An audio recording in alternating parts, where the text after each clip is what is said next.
Eh, Muy bien.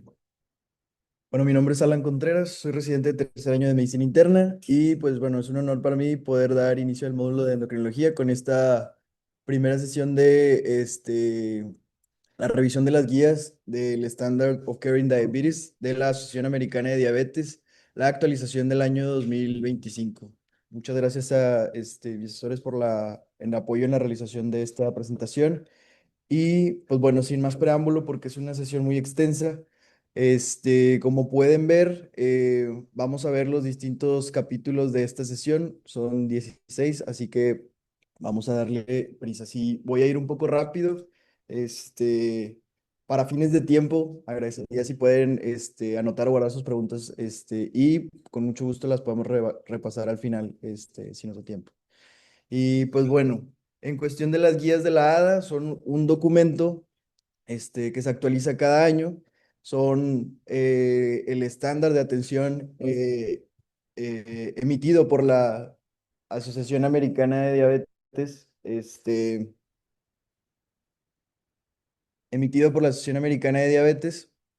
Este último documento se emitió en el 1 de enero de 2025 y pues bueno, empieza con esta frase que la verdad pues es una buena forma de dar inicio a la sesión que dice: la diabetes es una afección compleja y crónica que requiere atención médica continua, con estrategias multifactoriales de reducción de riesgo más allá del control de glucosa. Esto es importante y lo vamos a ver más adelante.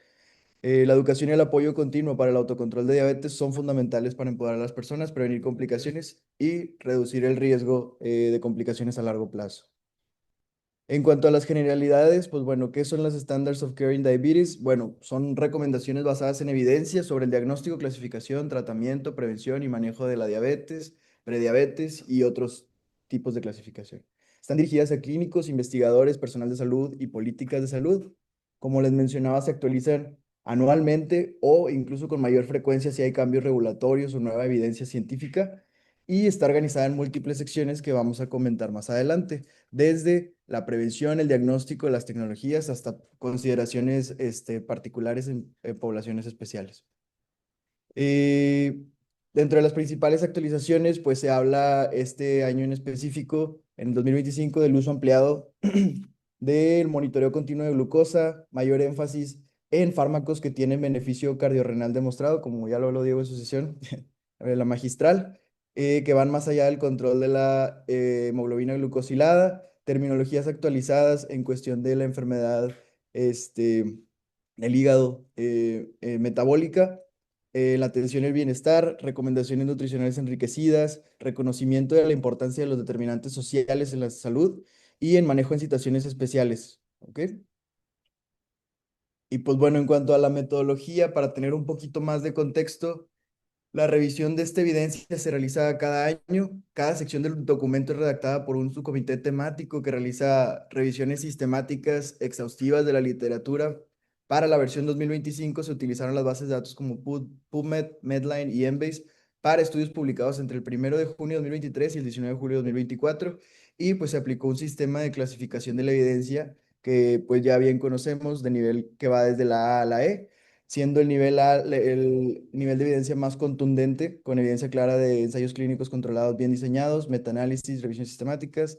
También en el nivel B, cohortes bien realizados o metaanálisis de ellos. Nivel C y D, pues derivadas de ensayos clínicos con metodología menos rigurosa. Y pues el nivel E con un consenso de expertos como una categoría con menor contundencia. Eh, Esto es reiterando pues los tipos de evidencia científica en cada uno de los tipos. En esto no varía de otras guías. En esto es realmente muy similar a lo que ya estamos familiarizados. Y terminando con el análisis de la metodología, pues bueno, las recomendaciones se desarrollan sobre todo con base en resúmenes de evidencia. El comité en general delibera y vota las recomendaciones específicas, es decir, no solo se selecciona a un grupo de expertos en cada área de las que se evalúan, sino que después de revisar la evidencia científica discuten y pues vaya, ponen en juicio la metodología de cada uno de los metaanálisis, estudios que se analizan para poder así llegar a estas recomendaciones que se emiten. Se celebraron reuniones virtuales en una sesión presencial de 2 días en julio de 2024 en Arlington, Virginia, para discutir los borradores finales. El enfoque del documento pretende ser como una guía viva. El propio documento se conoce como un documento vivo y dinámico del que surgen cambios importantes. O sea, si surgen cambios importantes en la evidencia, regulaciones, aprobación de nuevos fármacos o tecnologías, pues esto se publica en actualizaciones interinas o se va haciendo algún statement a través del año en lo que se liberan las siguientes guías. Y pues limitaciones y disclaimers de su uso, pues las recomendaciones no sustituyen el juicio clínico. Cada persona con diabetes debe tener un plan individualizado considerando pues también comorbilidades, edad, capacidad funcional y demás determinantes en la salud. Y pues bueno, otro último disclaimer antes de continuar y entrar de lleno en los capítulos de la guía. La verdad es que las guías son muy extensas, es un documento de más de 350 páginas y definitivamente es muy difícil llegar a compartirles toda la información que quisiera compartirles en una hora, pero pues este es mi mayor esfuerzo por tratar de condensar las guías, de masticar y digerir la información para poder darles en esta sesión pues las principales perlas que nos puedan servir para la atención clínica. Y pues bueno, en el capítulo 1 que evalúa este documento se habla sobre las mejoras en la atención y promoción de la salud. En este capítulo estas son las principales recomendaciones. En realidad también cabe comentar que en ciertos capítulos voy a ahondar más que en otros. Este es uno de los que no vamos a entrar tanto en detalle por cuestiones de tiempo. Solamente mencionar que en cuanto a las mejoras en la atención de salud, pues eh, aquí las guías pretenden que se asegure que se eliminen o se limiten las barreras de atención a la salud a través de programas de salud pública que tengan pues equidad para todas las poblaciones o llegar a estos en medida de lo posible. En el panorama actual de la atención a la diabetes, esto también lo menciona el capítulo, nos comenta que la proporción de personas viviendo con diabetes que alcanza los objetivos en control glucémico, hablando de hemoglobina glucosilada, tensión arterial, control lipídico, fluctúa mucho a lo largo de los años. Y lo que sí se ha notado es que hay una evidencia de tendencia a la mejoría en la última década, esto a raíz de ciertas nuevas actualizaciones en medicamentos y nuevas herramientas terapéuticas que tenemos.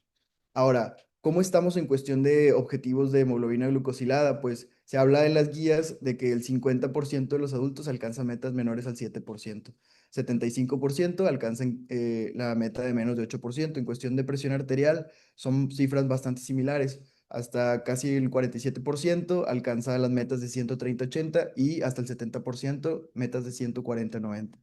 Y en el control de lípidos, aproximadamente la mitad de los adultos con diabetes alcanza las metas de 130 miligramos decilitro de LDL. ¿Y cuántos pacientes alcanzan realmente estos tres factores? Es decir, ¿cuántos realmente están en control de no solo la diabetes, sino sus comorbilidades? Pues se habla de que el 22%, es decir, menos, pues, una proporción cercana a uno a cada cuatro o uno cada cinco. Y pues bueno. ¿Qué factores demográficos se asocian con el fracaso del tratamiento? Pues según largos estudios poblacionales basados en población de Estados Unidos, pues ser adultos jóvenes, hispanos y afroamericanos, es decir, bajo nivel educativo, ingreso anual bajo y escaso nivel socioeconómico y falta de seguro de gastos médicos. Es decir, sin duda, las poblaciones marginadas son las que se ven más afectadas en cuanto al alcance a la atención de calidad en diabetes. Y pues bueno, se habla también de que la hemoglobina glucosilada promedio de pacientes con diabetes en 2014 a 2019 en diabetes tipo 1 fue de 9,1 y previamente se encontraba en 8,5 en la última revisión de 2002 a 2007. Por otra parte, en diabetes tipo 2, los pacientes con el promedio de hemoglobina glucosilada en estos pacientes fue 8,9 y previa en 8,4%. Y pues según el estudio, este estudio, la población dentro de metas de hemoglobina glucosilada de 7,5% está en diabetes tipo 1 era menor a 17%, que es un valor, una proporción menor de lo que habíamos visto.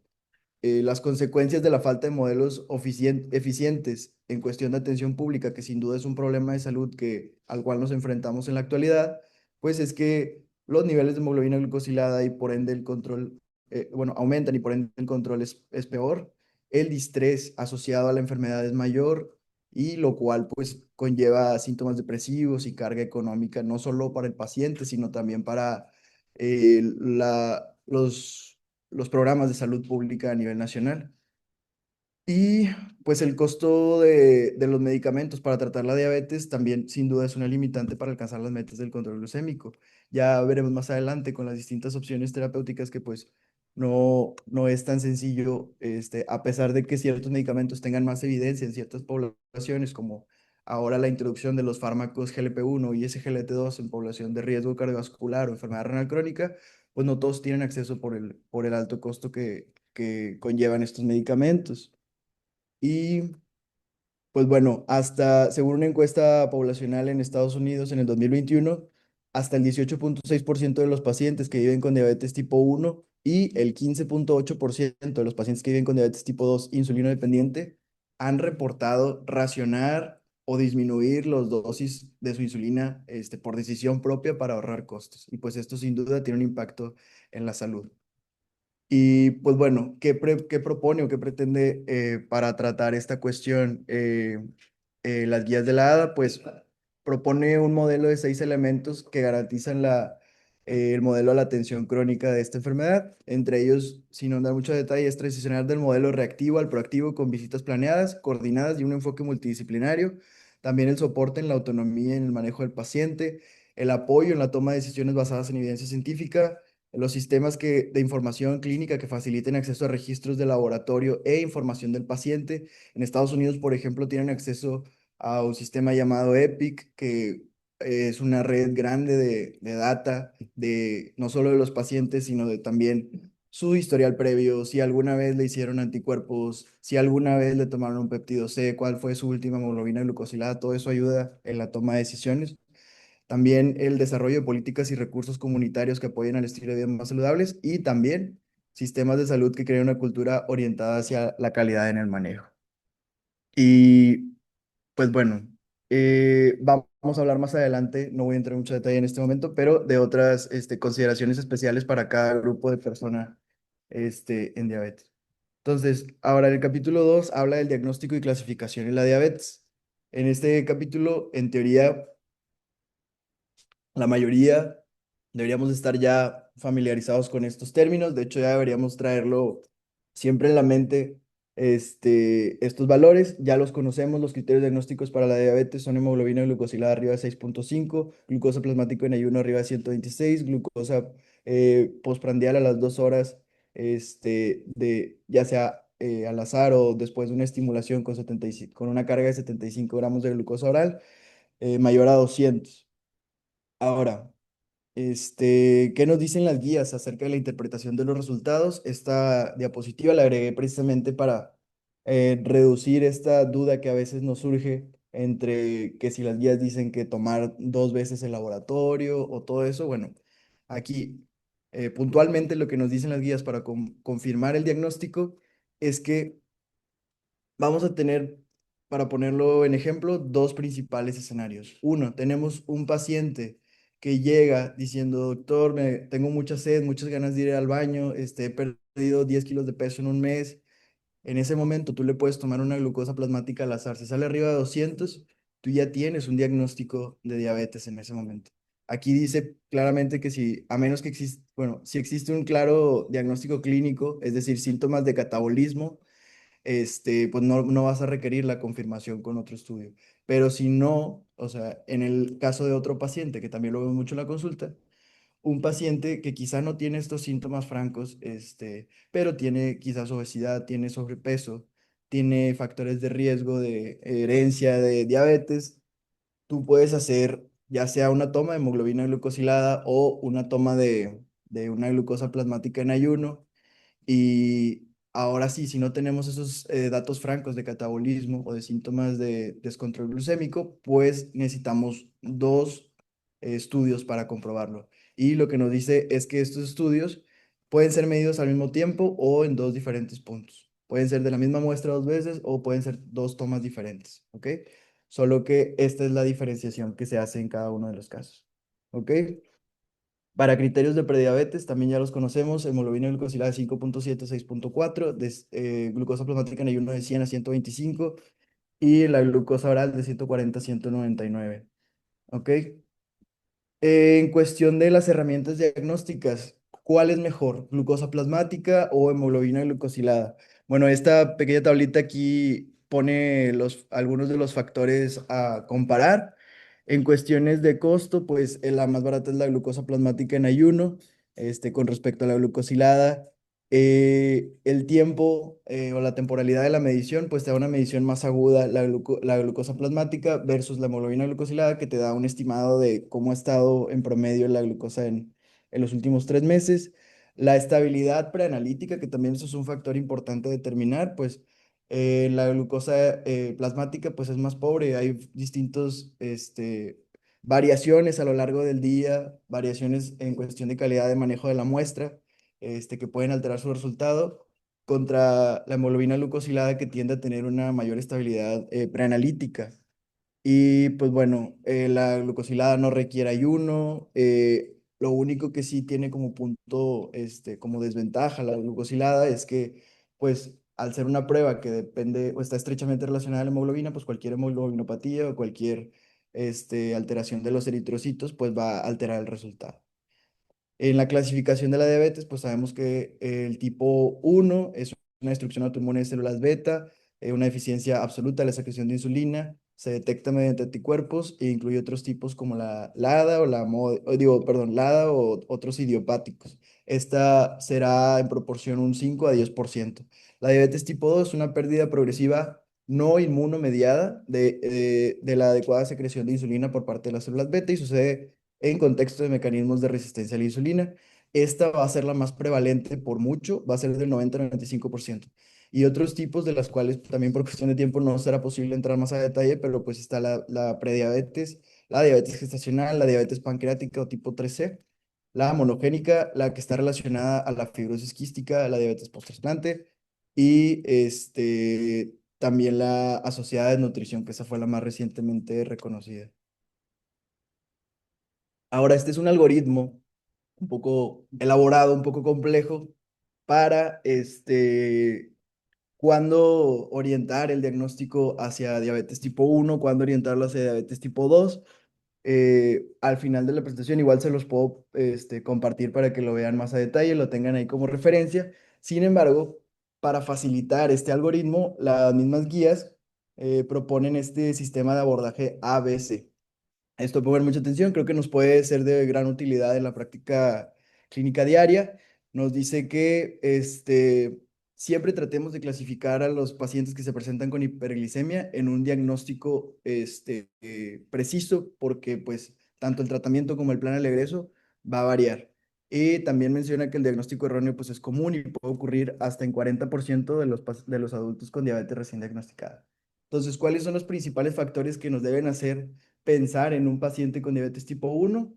En el abordaje ABC tenemos la letra A que va para edad, individuos menores de 35, considerar diabetes tipo 1. Autoinmunidad, historia familiar de enfermedad autoinmune, historia familiar o personal de enfermedad autoinmune o trastornos de síndrome poliglandular o algunos otros. Y en la letra B es el body habitus, que nos habla de que un IMC menor a 25, pues nos hace pensar en diabetes tipo 1. El background, que sería una historia familiar de diabetes tipo 1, enfermedades autoinmunes, pues de nueva cuenta nos hace pensar en diabetes tipo 1. El control, eso también lo vemos aquí diariamente en nuestra práctica.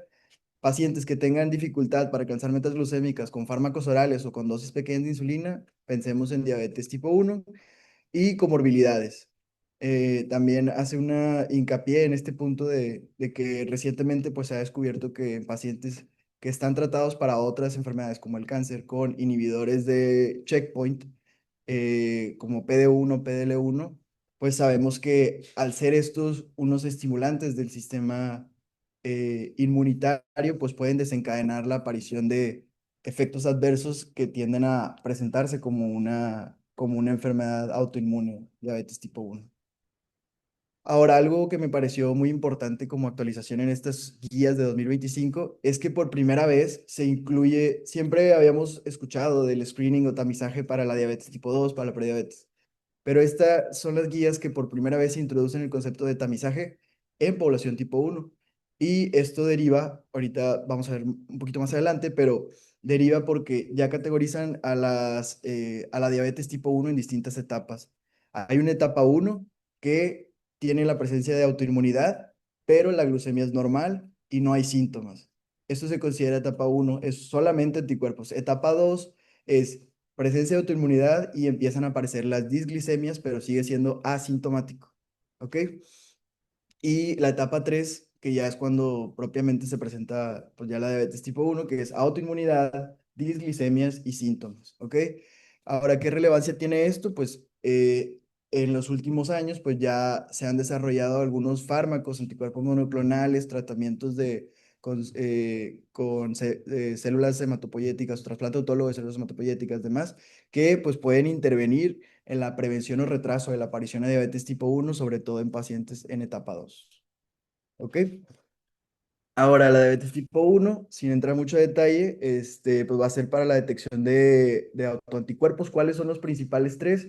Para fines prácticos, el más prevalente es el anti-GAT 65, seguido por el antígeno antislotes pancreáticos, el IA2 o IA2B, y el antitransportador de zinc número 8. El riesgo de desarrollar diabetes tipo uno en pacientes que se encuentran en etapa uno, que para empezar son muy pocos porque solo es la presencia de anticuerpos, es 44% a 5 años. En ese caso, pues las guías aquí ya empiezan a recomendar el screening a pacientes presintomáticos con antecedente de enfermedad autoinmune. En etapa 2 el riesgo de progresión a diabetes tipo uno es de 60% a 2 años y 3 de cada 4 desarrollan diabetes tipo uno a los 5 años. Y pues bueno, recordar que existe una fuerte asociación con distintos fenotipos del complejo mayor de histocompatibilidad, distintas infecciones virales como Coxsackie, Epstein-Barr, SARS-CoV-2 y enterovirus. Ahora, haciendo una distinción propiamente en la prediabetes y diabetes, pues nada más para recordar, la prediabetes es una categoría utilizada para individuos cuyos niveles de glucosa no entran en rangos de diabetes, pero tampoco son normales. Estos son los rangos que ya lo habíamos mencionado. Y en la diabetes tipo 2 va a ser una deficiencia progresiva no inmunológica, que ya habíamos mencionado también. Ahora, ¿cuándo iniciar tamizaje? Esto es importante también. Lo que las guías nos dicen es que eh, para todos los pacientes, la edad para iniciar el tamizaje de diabetes o prediabetes es 35 años, independientemente de cualquier cosa, ¿ok? Antes era 45, antes era otros números, pero pues por la alta prevalencia de esta enfermedad, uno de cada 10 personas en nuestro país la tiene, entonces se recomienda iniciar el tamizaje a los 35 años. Y lo que también menciona es que para pacientes que tengan cualquier edad, pero tengan sobrepeso, obesidad o alguno de los otros principales factores de riesgo, hay que hacer el tamizaje en ese momento en el que se descubra o se haga diagnóstico de obesidad y sobrepeso. Entonces, esos son los principales criterios para el screening, y también en esta tablita pues se engloban algunos de los otros criterios que se consideran como de mayor riesgo. Eh, Pueden leerlos pues más adelante. Ahora, también las guías de la ADA pues proponen este pequeño cuestionario de tamizaje. También lo pueden ver más adelante al final de la sesión, cuando les pase la presentación. Y pues la importancia del screening es que pues una revisión sistemática de 16 cohortes con 44,000 pacientes y seguimiento de 5,6 años pues demostró que valores elevados de hemoglobina glucosilada evidentemente, pues se asocian con mayor riesgo de diabetes tipo 2. Y lo que nos dice es que la presencia de prediabetes nos confiere ya por sí solo un riesgo cardiovascular, por lo cual es importante buscarla intencionadamente. Y la población que está entre 5,7 y 6,4 hemoglobina glucosilada tiene no solo riesgo de diabetes, sino riesgo cardiovascular. Entonces propone iniciar medidas de vigilancia más agresivas y más intencionadas. Me voy a ir un poquito más rápido porque si no, no vamos a acabar. Estas son algunas otras de las recomendaciones para el diagnóstico como tal de diabetes gestacional. Estamos ya familiarizados con las curvas de tolerancia a la glucosa oral. Estos son los puntos de corte de 92, 180 y a las 2 horas de 153, que como pueden ver son más estrictos que en la población normal y se puede hacer mediante la prueba de estimulación a tolerancia oral con un paso o dos pasos. Y debemos buscarlo intencionadamente, sobre todo en pacientes que hayan tenido algún valor de disglicemia en condiciones previas o en pacientes que tengan antecedente ya de algún embarazo donde hayan tenido diabetes gestacional. Sobre todo también buscar en la periodo preconcepción, en la primera consulta inicial y en la consulta de las 24 a 28 semanas. Ahora, hablando muy brevemente de la diabetes monogénica, pues ¿cómo se diagnostica? Eh, Primero, la diabetes MODI es frecuentemente un tipo de diabetes monogénica, es decir, vaya, es un pequeño defecto en el gen que produce la proteína de la insulina y se caracteriza por principalmente hiperglucemia en pacientes menores a 25 años y tiene defectos más insidiosos o mínimos en el control glucémico. ¿En qué pacientes debe ser considerado? Pues en niños y adultos con enfermedad de inicio temprano que cumplan con los siguientes criterios. Diabetes diagnosticada en los primeros 6 años de vida, sin características típicas de tipo 1 o tipo 2, es decir, que no tengan anticuerpos, no tengan obesidad, no tengan tanta historia familiar o que sí, perdón, que sí tengan fuerte historia familiar de diabetes y que tengan hiperglucemia leve en ayuno o glucosa, hemoglobina glucosilada en rangos de 5,6 a 7,6 en ausencia de obesidad. Los principales fenotipos que vamos a encontrar aquí es el HNF1A, el GCK y el HNF4A, se pueden buscar también intencionadamente a través de pruebas diagnóstico molecular como NGS y demás, que ya están un poco más disponibles en distintos centros. Y por último, también solo mencionar por encimita la diabetes pancreática. Pensemos en diabetes pancreática en pacientes 3 a 6 meses después de un episodio de pancreatitis aguda y el seguimiento es anual después. ¿Ok? Y también es recomendado para pacientes con pancreatitis crónica. Ahora, para la prevención o retraso de diabetes, lo que mencionan las guías es que debemos de monitorear el desarrollo de diabetes tipo 2 en las personas al menos una vez al año y también en pacientes con enfermedad asintomática de diabetes tipo 1, pero con anticuerpos, también podemos monitorear la progresión utilizando la hemoglobina glucosilada o pruebas de tolerancia a la glucosa oral de 2 horas. Entonces, ¿qué nos dice ahora sobre los cambios propiamente en el estilo de vida? Para la prevención de o retraso de la diabetes, pues esta ha sido la herramienta que más ha demostrado evidencia científica. Cambios en el estilo de vida, ¿ok? ¿Qué estudios han demostrado esto? Pues bueno, hubo distintos programas de prevención en diabetes que creo que vale la pena mencionarlos. Estos demostraron intervenciones en el estilo de vida con un plan de alimentación y un ejercicio individualizado que son altamente efectivas para reducir riesgo cardiovascular y diabetes tipo 2. ¿Cuáles fueron estos? El estudio de PP, el estudio finlandés del DPS, el estudio de AQUIN. Todos estos demostraron que el riesgo de progresión a diabetes al implementar estas medidas baja en 58% a 3 años en el primer estudio, 34%, 43% y 27%, y estos cambios son sostenibles hasta cohortes más largos de 15 a 30 años. Ujú. ¿Qué cambios en el estilo de vida ahora sí puntualmente para recomendaciones nutricionales? Mm, Aquí las guías nos dicen que las metas o lo que debemos de decirle a nuestros pacientes es que sus objetivos sean bajar 7% de peso y hacer 150 minutos de ejercicio a la semana. ¿Por qué se eligen estos números? Porque, pues bueno, el 7% de la reducción de peso es el punto de corte que demostró ser un objetivo alcanzable y sostenible a largo plazo que disminuye el riesgo de progresión a diabetes en largas cohortes internacionales.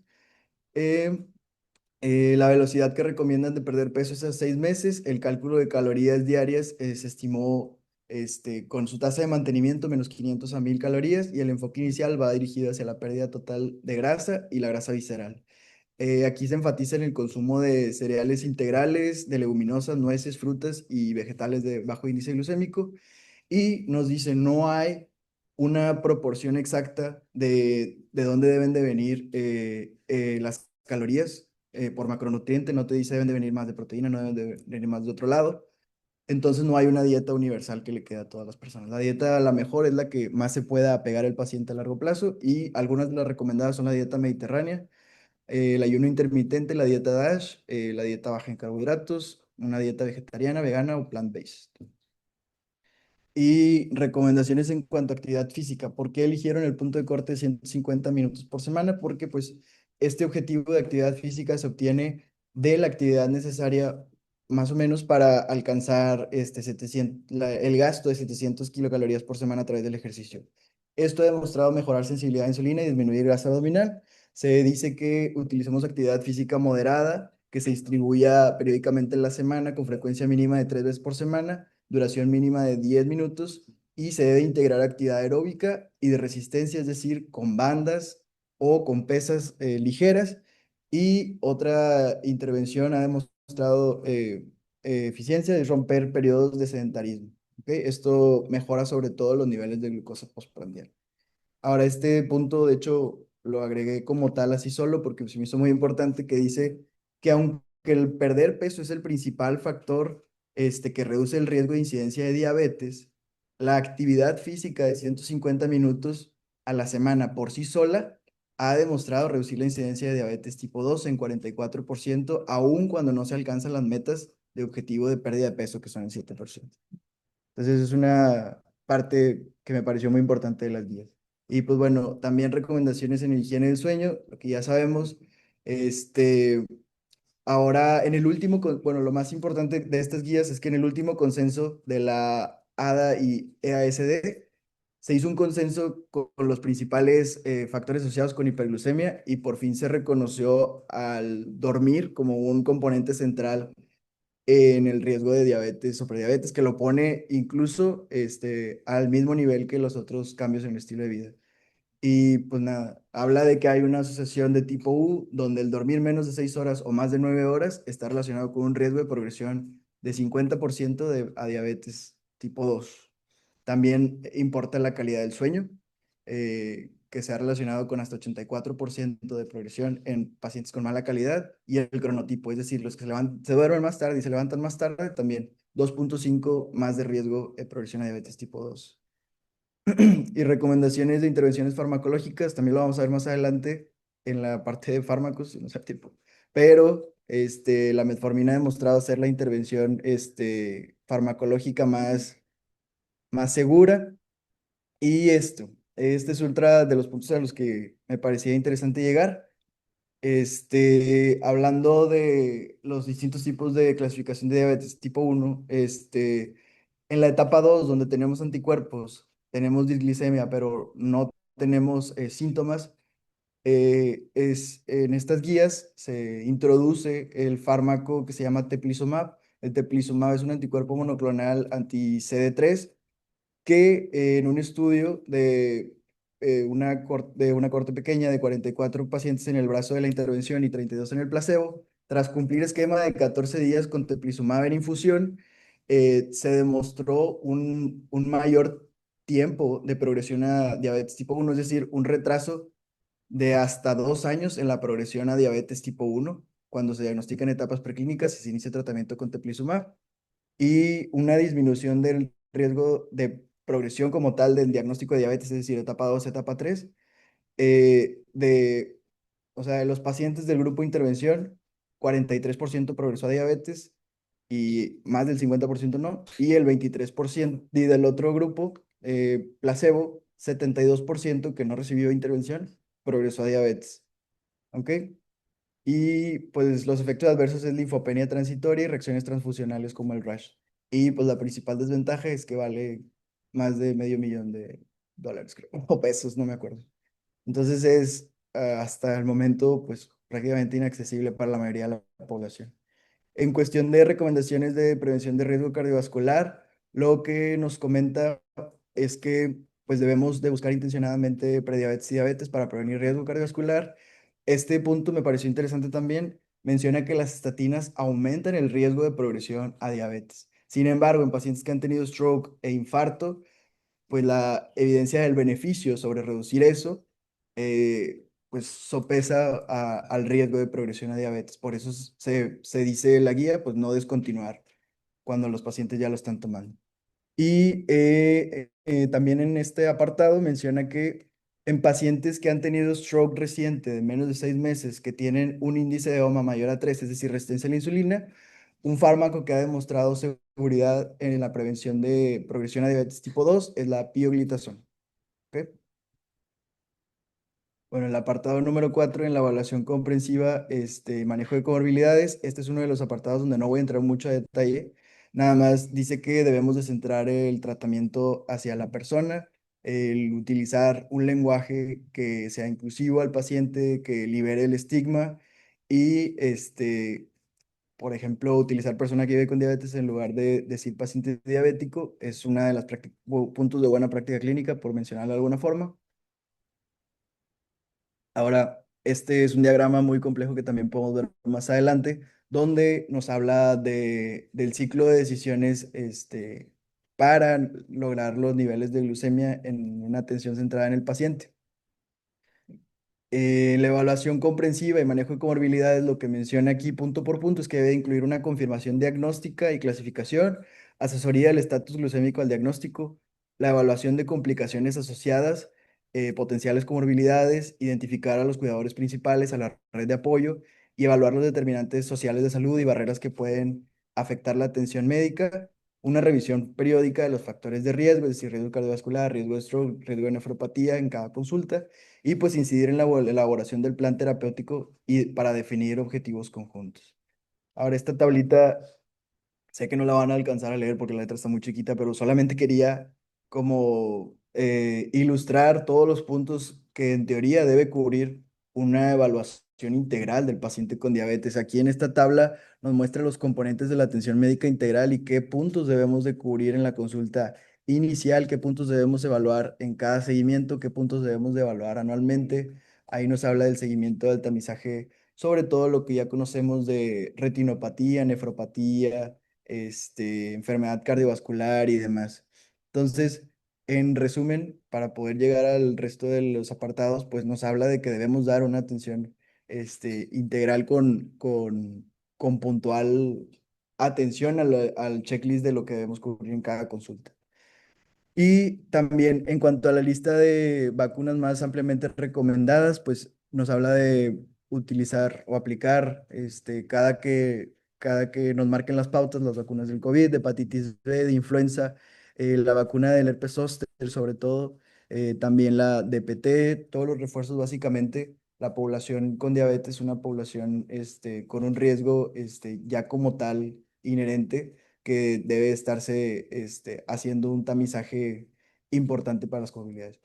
¿Qué más debemos de evaluar? Esto sí lo voy a pasar más rápido porque ya se está veniendo el tiempo. ¿Qué más debemos de evaluar? Debemos de hacer un tamizaje para enfermedades autoinmunes por la alta prevalencia de comorbilidades.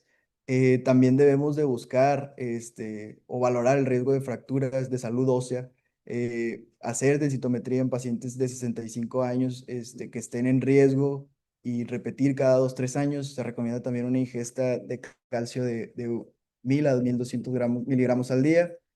Y pues también nos habla de ciertos puntos importantes de cuáles son los pacientes que más debemos de tener para, para la atención médica. También nos hace puntuaciones importantes en el riesgo de demencia, disabilidad cognitiva y demás, que en estos, pues por cuestiones de tiempo voy a tener que pasar. También hace hincapié en la salud sexual. eh, También hace una evaluación comprensiva sobre el riesgo de asociación con la enfermedad de hígado graso, con la nueva nomenclatura de enfermedad metabólica, estetosis asociada con diabetes, que dice que pues debemos de buscar en pacientes que tengan diabetes, prediabetes, obesidad, eh, busquemos causas secundarias de elevación de transaminasas y podemos intencionadamente calcular un FIB4, que es un subrogado no invasivo, que nos predice riesgo de fibrosis o estatosis hepática. ¿Ok?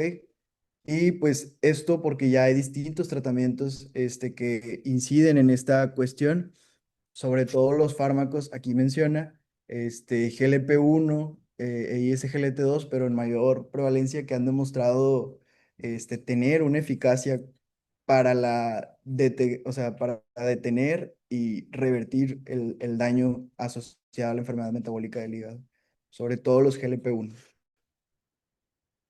Ahora, en este apartado, tampoco vamos a entrar mucho a detalle, solamente el qué cuestiones facilitan las comportamientos y conductas positivas en pacientes con diabetes, pues nos hace las recomendaciones nutricionales puntuales de interconsultar o referir a los pacientes a nutrición, las dietas que ya habíamos mencionado previamente, DASH, mediterránea, dietas bajas en carbohidratos, ayuno intermitente incluso, las recomendaciones específicas que nos hace para los macronutrientes y en las recomendaciones puntuales en la actividad física tiene este diagrama bastante complejo que me di la tarea de simplificar, que nos dice las principales recomendaciones y su evidencia demostrada. Entonces nos dice que romper o limitar los periodos de sedentarismo, caminar durante el día, los cambios en la actividad del sueño, la actividad física que debe ser moderada más de 150 minutos por semana y sobre todo que hagamos ejercicios de fuerza como con bandas y pesas ligeras. También, como mencionaba, hace un hincapié importante en los distintos factores psicosociales que afectan la calidad de vida del paciente con diabetes. Estas tablas, de hecho, son muy interesantes, las podemos ver al final, en cuestión de las diferenciaciones en los principales problemas de salud mental que pueden afectar al paciente con diabetes tipo 1 y diabetes tipo 2. Ahora sí, como tal, en el apartado de metas de glucemia, las recomendaciones es que una evaluación del estatus glucémico incluye hemoglobina glucosilada, monitoreo de glucosa en sangre y tiempo en rango, que esto lo vamos a ver a continuación. Ahora, ¿por qué es importante medir la hemoglobina glucosilada constantemente? Pues porque la reducción de hemoglobina glucosilada ha demostrado beneficios. Con cada reducción del 1% podemos ver distintos porcentajes de reducción en infartos cardiovasculares, en muerte relacionada con diabetes, complicaciones microvasculares y demás. Esta tablita también es sumamente importante. Habla de las particularidades de la valoración del estatus glucémico por hemoglobina glucosilada. Nos dice que es un subrogado indirecto que nos mide la glucosa promedio en los últimos 3 meses. Debe ser realizado de rutina en todos los pacientes en su valoración inicial. Y su análisis periódico nos ayuda a ver si se están cumpliendo o no las metas glucémicas. Sus principales limitantes, como ya hablamos, son las hemoglobinopatías.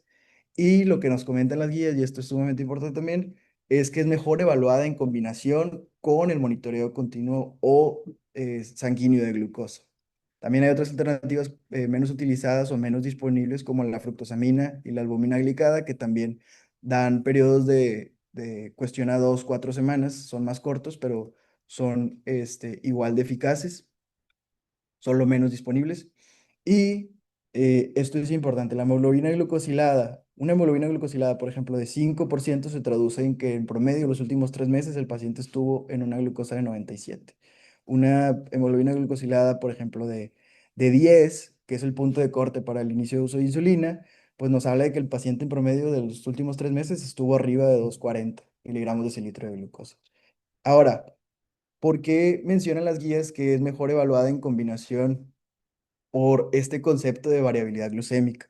La variabilidad glucémica nos habla de que este es uno de los parámetros que nos da el monitoreo continuo de glucosa, así te da las gráficas a interpretar y nos habla de que el paciente tiene picos tanto al alza como a la baja que la hemoglobina glucosilada no los va a reflejar adecuadamente.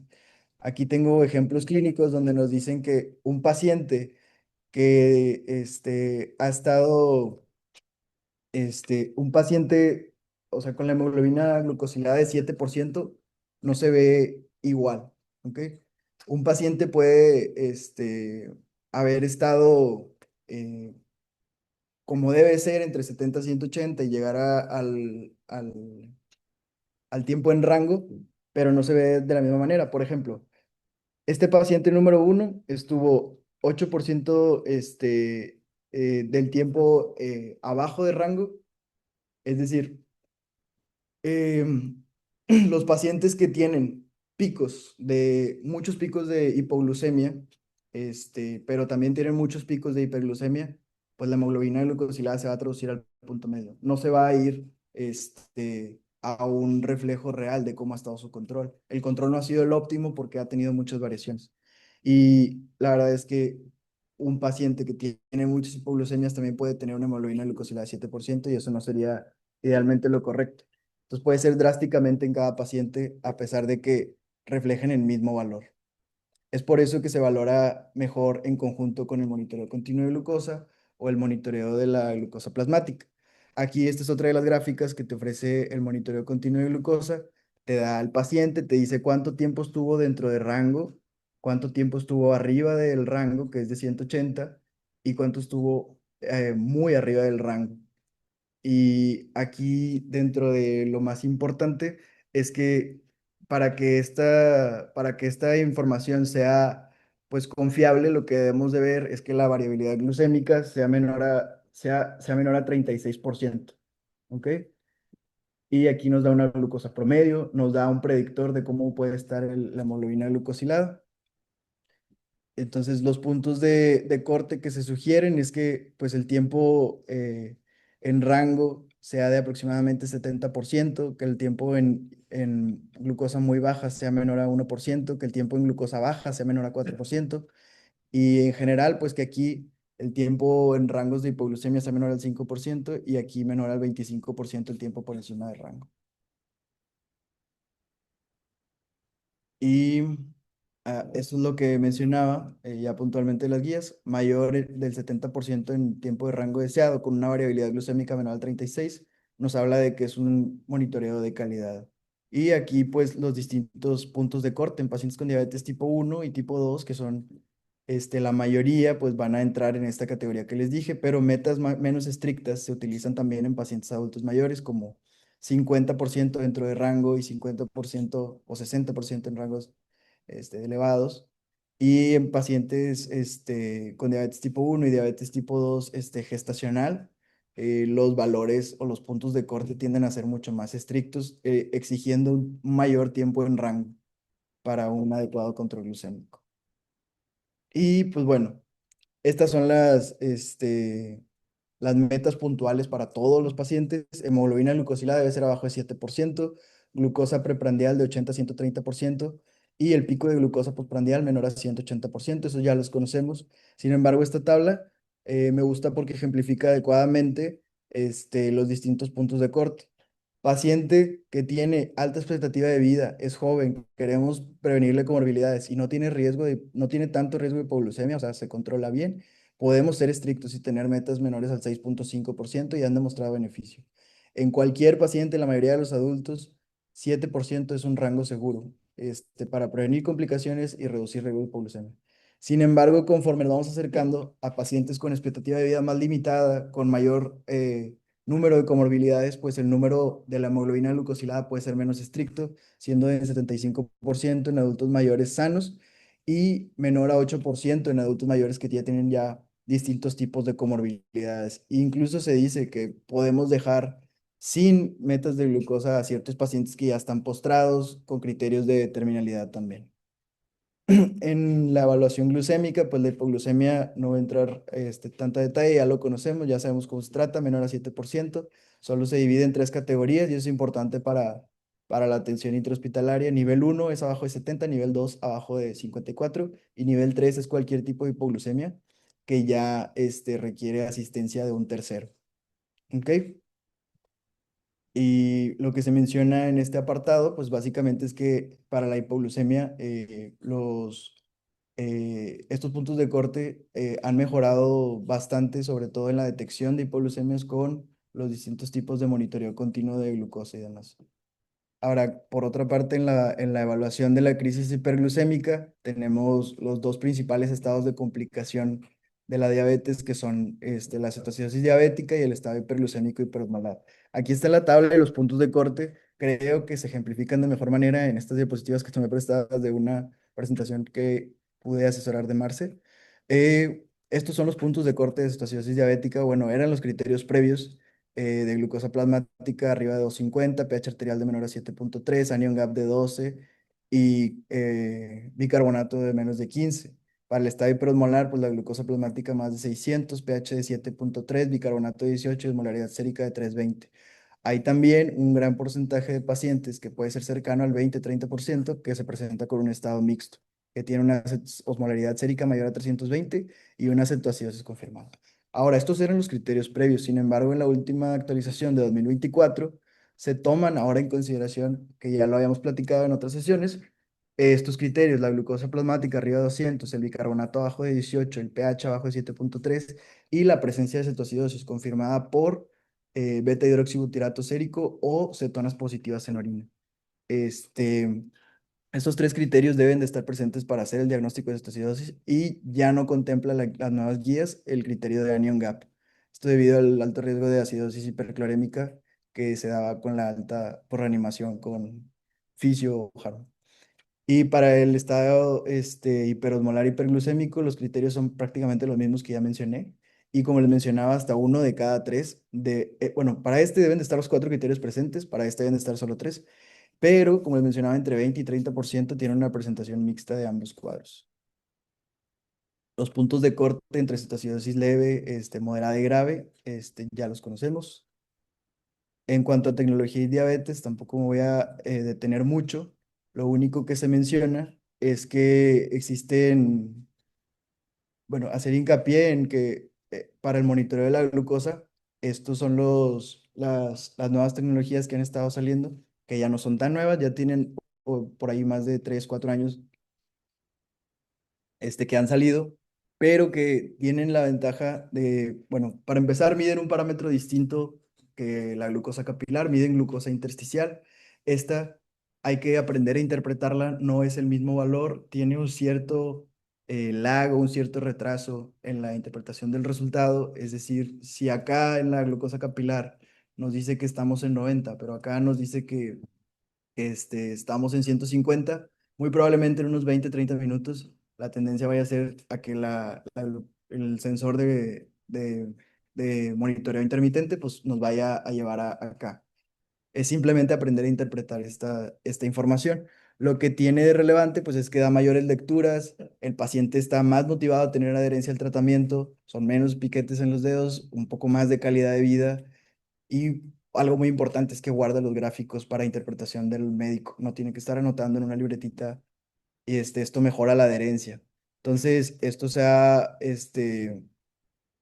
ha relacionado con un menor riesgo de hipoglucemias y una disminución en el control de la hemoglobina glucosilada. Y pues bueno, ¿qué podemos ver en uno de estos dispositivos de de monitoreo de glucosa? Para empezar, unos pueden ser intermitentes, otros pueden ser continuos. Eh, en México solo tenemos disponibles los intermitentes, que son cada que yo paso el glucómetro o sensor, digo, el celular, pues me da la lectura. Y pues te da una lectura, te da el número en el cual estás en este momento, te da como ventaja a la glucemia capilar, pues te da una flecha de tendencia. Esta flecha de tendencia te va a decir si el paciente, si la glucosa está aumentando entre 1 y 2 por minuto, o cuando está la flecha totalmente hacia arriba es que está aumentando rápidamente, más de 2 miligramos de cilitro por minuto. Y pues esto es un ejemplo de cómo se ven los gráficos que te da esta, este aparatito. Los tomé de mi sensor. Y algunos de estos pues, nos van a decir cuánto ha estado el tiempo de rango, cuánto estaban hipoglucemias, cuánto ha estado este, fuera de rango hacia arriba. Este es tu glucosa promedio en este intervalo de tiempo, y pues tratando de llevar los niveles de glucemia a un rango donde estén siempre 100% dentro del rango deseado. Ahí existe una diferencia en los precios, lo que limita la accesibilidad a estos dispositivos. Sin embargo, me di a la tarea de hacer una especie de ponderación para ver los precios, donde nos dice que realmente como las tirillas tampoco son tan baratas, si el paciente está bajo un esquema intensivo de múltiples inyecciones al día, pues el llevar múltiples chequeos al día con un sensor de monitoreo continuo o intermitente, pues realmente no hay tanta diferencia viéndolo en cuestión de costo-beneficio, y esto está descrito en las guías, que se recomienda sobre todo en pacientes que tienen estas consideraciones. Pues bueno, sustancias que intervienen con los valores de la lectura de la glucosa, pues puede ser la vitamina C, el paracetamol, tomarlo en cuenta, la hidroxiurea, sorbitol y demás. Y pues otro apartado de la tecnología en diabetes que me pareció importante destacar son las bombas de infusión de insulina de circuito cerrado. Estas no están disponibles todavía en México. Aquí en México tenemos las bombas de infusión de insulina manuales, donde el paciente introduce la cantidad de carbohidratos que está comiendo, introduce la cantidad de unidades de insulina que se quiere poner, haciendo un cálculo. Pero estas en particular son unas que han estado pues cobrando fuerza en los últimos años, y básicamente funcionan como un páncreas artificial porque comunican tanto al sensor de monitoreo continuo de glucosa con la bomba y desarrollan un algoritmo, una fórmula para que se puedan comunicar entre ellas y dar como tal, tomar las decisiones por el paciente.